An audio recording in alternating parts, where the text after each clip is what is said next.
warahmatullahi wabarakatuh. Waalaikumsalam warahmatullahi wabarakatuh. Selamat siang anak-anak. Siang. Sebelum kita memulai pembelajaran kita sebagaimana mestinya, marilah kita mulai pembelajaran kita dengan membaca doa. Semoga apa yang kita pelajari bisa bermanfaat untuk diri kita pribadi dan untuk orang lain. Berdoa dimulai. Doa selesai. Oke, sebelum kita melanjutkan ke pembelajaran, saya ingin mengabsen siswa-siswi yang ada di sekolah ini.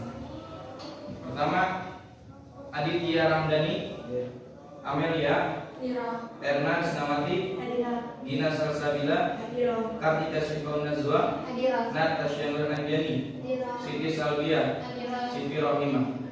Oke. Pertemuan sebelumnya kita sudah mempelajari tentang macam-macam air untuk bersuci.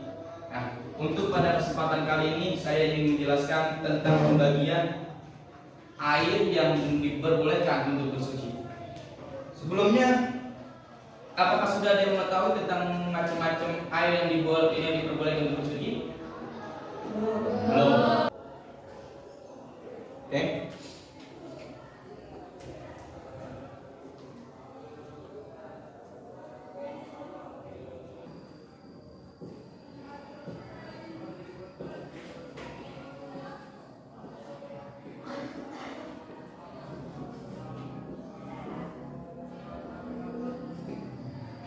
Pembagian air untuk bersuci. Yang pertama ada namanya air mutlak.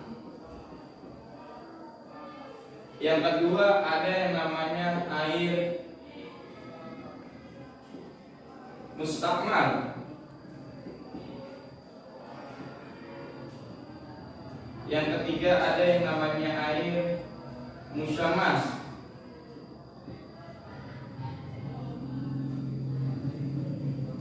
Yang keempat ada yang namanya air mutanajis.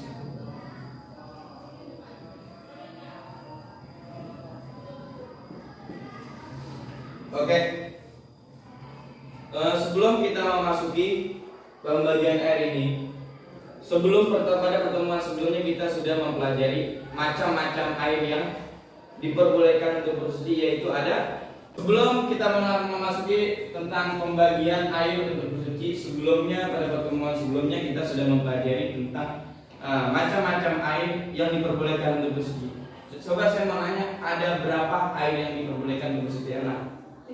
Ada 7. Oke. Kalau sudah mengetahui tentang pembagian macam-macam airnya, bisa kita sebutkan salah satu? Oke, bisa. Yang pertama, yang kedua, yang ketiga, yang keempat, yang kelima, air sumur, yang ketiga, yang ketujuh, air. Oke. 7 itu adalah macam-macam air ya. Kita lanjut. Yang pertama yaitu air mutlak. Air mutlak itu ialah air yang suci, tapi tidak dapat air mutlak itu air yang suci tidak dapat mensucikan. Contoh, air yang sekarang kita gunakan untuk berwudu ataupun untuk mandi menghilangkan hadas besar.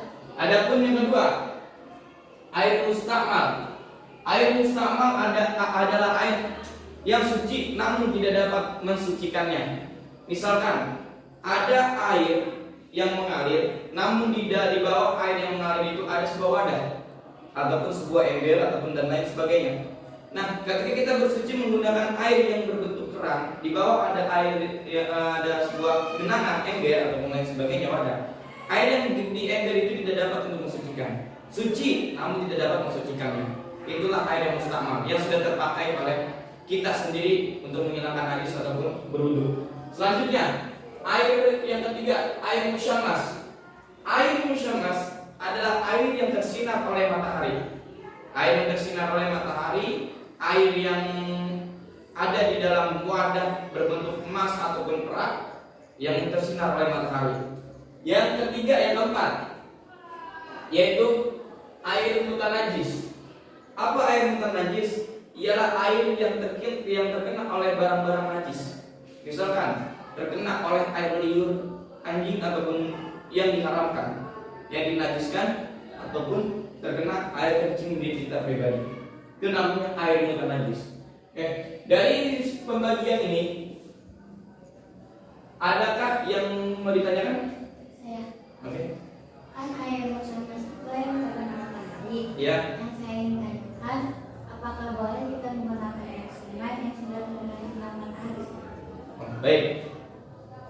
Apakah boleh kita bersuci menggunakan air sungai yang tersinar oleh matahari? Secara garis besar, air sungai itu tersinar oleh matahari karena tidak ada atap, bersentuhan langsung dengan matahari, yang mana air sungai mengalir dan tersinar oleh matahari.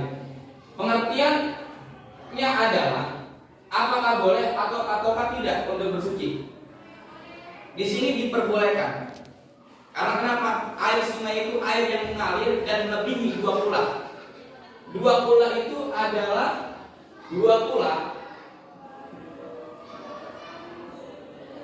sama dengan 270 liter air.